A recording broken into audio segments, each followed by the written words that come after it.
Okay mga kapengyo ko, kamusta kayong lahat? At medyo matagal din tayo nawala sa social media. Grabe mga kapengyo, sobra na na-miss ko kayo talaga lahat.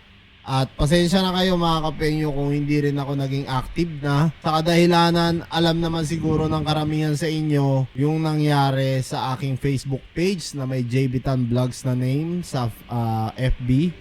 At ito'y nagkaroon po ng problema sa aking payout. So, yung payout, it means hindi ko na po nakukuha lahat po ng pinaghirapan o lahat po ng mga sasahurin ko sa aking JBTan Vlogs. Even though doon sa aking main account, ganun din po ang nangyari. Sa kadahilanan, kung maaalala nyo po, nung nahack ako, last time March yun or February, nahack po ako. After po ako mahack, binigyan po ako ng issue, malaking issue nitong hacker. So nag-post po siya ng mga violation sa aking Facebook page, sa aking FB, na na-detect ng AI ng Meta na yun nga, puro bad record, hindi magaganda. So sa katunayan po, yung aking Facebook meron na pong Facebook risk. Kumbaga delikado na, danger na pag nagkaroon pa ng violation, pwede nang ma-takedown at talagang mawala na ng tuluyan. So ang ginawa ko mga kapengyo, para makapag-continue pa rin ako as a YouTuber, as a content creator,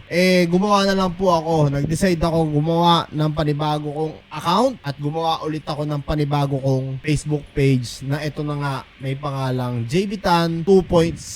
Sana po mga kapengyo masuportahan nyo pa rin po ako dito sa panibago kong page, at hoping ako mga kapengyo na nandyan pa rin kayo lahat na nakasubaybay sa akin, at pagka na-continue ko to, magko-continue rin po ako o magpo-proceed ako sa aking vlog sa YouTube na JBTan Vlogs ang pangalan. Pero dito sa aking Facebook, JBTan 2.0 na po ang aking pangalan dito. At sana talaga, hoping ako mga kapengyo na masuportahan nyo pa rin ako. Sobrang na-miss ko talaga kayo. At na-miss ko rin tong pwesto ko, no?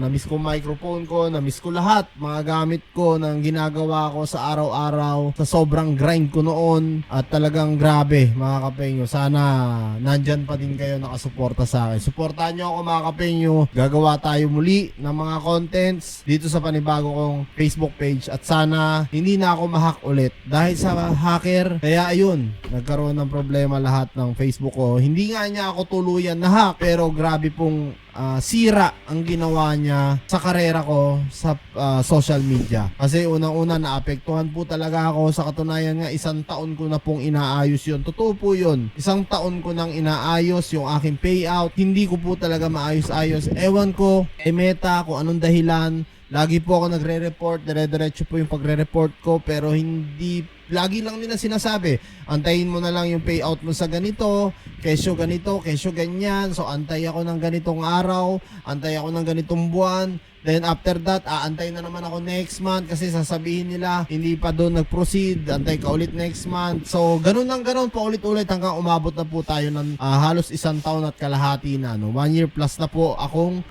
hindi nakakasahod sa aking Facebook page. So, sa YouTube ko, wala problema, tuloy-tuloy pa rin yun. Kaso lang, syempre, na-miss ko rin, pinaghirapan mo no? Pinaghirapan ko, grabing sakripisyo ko.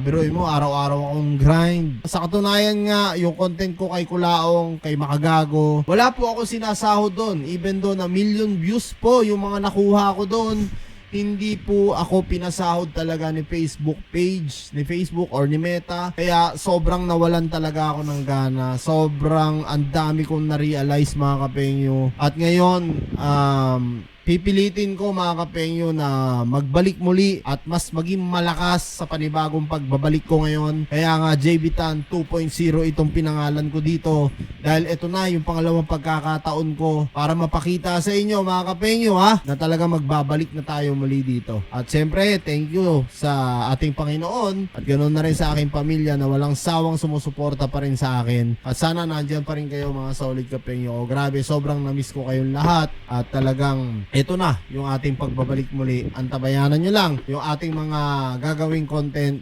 no? At malupitan to mga kapengyo. Ganun pa rin, reaction video pa rin kasi dito naman tayo nakilala talaga. Dito tayo sumikat. So, dito rin tayo magtatapos. No? Kumbaga, ito talaga yung magiging content ko. Pero wag kayong mag-alala. Kahit na nasa labas ako, magko-content na rin ako palagi. No? Yun na yung gagawin ko muli, no? Sa aking pagbabalik dito. Sana masuportahan nyo pa rin ako mga kapenyo. Kita-kits tayo sa mga susunod kong vlog.